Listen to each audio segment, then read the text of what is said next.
Hello বন্ধুরা, welcome my YouTube channel. রোজ ভাতের থালা নিয়ে আসি। আজকের ভাবলাম একটু ভেন্ডি চিংড়ি দিয়ে তরকারি করে দেখাই। এখানে আছে একটু বড় সাইজের চিংড়ি।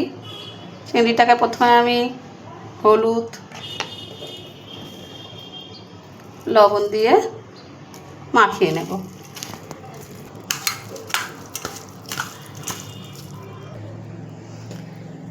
ভেন্ডি কেটে নিয়েছি আর তার সাথে সরু সরু করে আলুও কেটে নিয়েছি।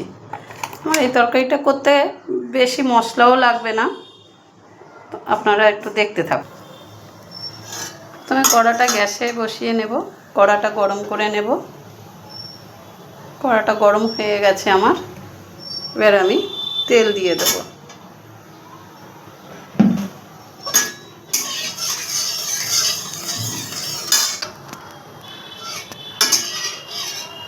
তেলটা আমার গরম হয়ে গেছে, এবার চিংড়ি মাছগুলো দিয়ে তেলে দিয়ে দেব।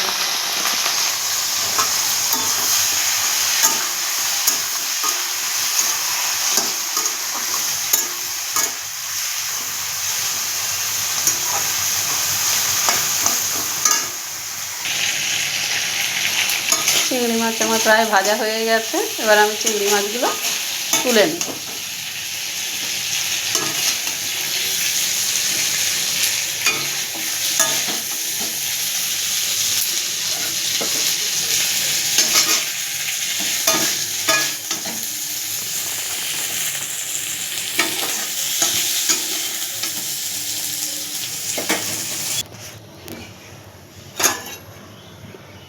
এবার কড়াতে একটু তেল দেব।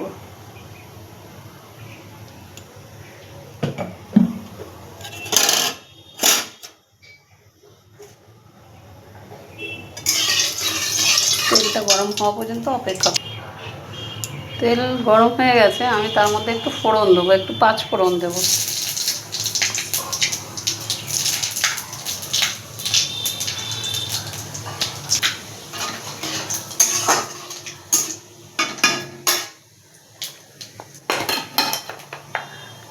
এর মধ্যে আমি আলু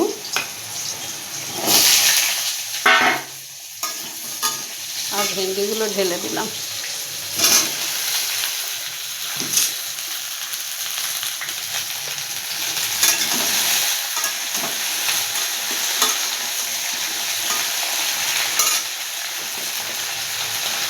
দিয়ে হলুদ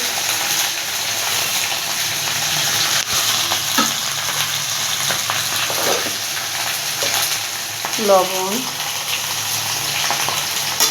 একটু নেড়ে চেড়ে, হলুদ লবণ দিয়ে একটু নেড়ে চেড়ে ঢাকা দিয়ে দেবো।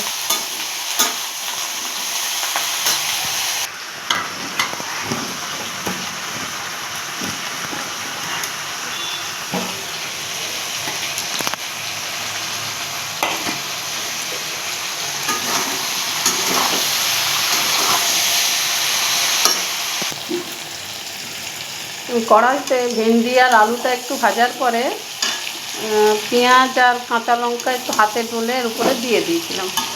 দিয়ে আবার এটাকে একটু নেড়ে চেড়ে ভাজা ভাজা করে নিলাম। দেখো বন্ধুরা, ভাজা ভাজা প্রায় হয়ে গেছে। এবার এর মধ্যে কিছু মশলা দেব আমি। মশলা বলতে এখানে একটু লঙ্কা বেটে নিয়েছি আর একটু জিরের গুঁড়ো,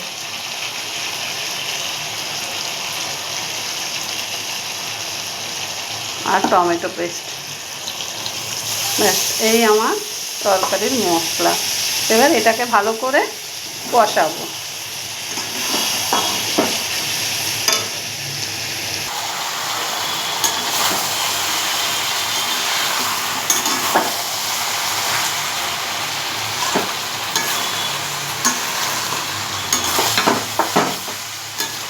দেখো বন্ধুরা, কষানো আমার প্রায় হয়ে গেছে। এবার আমি অল্প জল দিয়ে দেবো।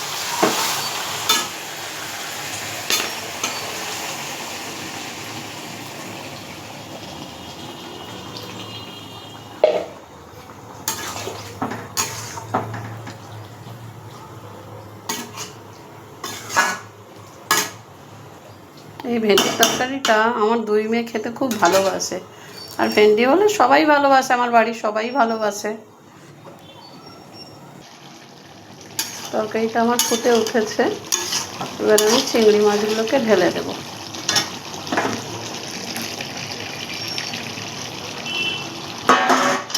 চিংড়ি মাছগুলো ঢেলে দিলাম, দিয়ে একটু ঢাকা দিয়ে রাখি।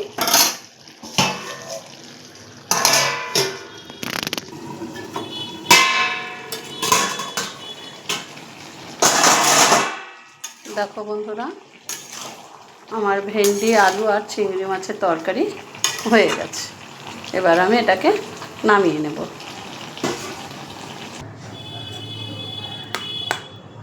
তোমরাও এইভাবে বানিয়ে খেয়ে দেখো। তরকারিটা আমার হয়ে গেছে, তরকারিটা ঢেলে নিয়েছি। আর বন্ধুরা, যদি ভালো লাগে তো একটু লাইক, কমেন্ট আর সাবস্ক্রিপশন করো। ধন্যবাদ।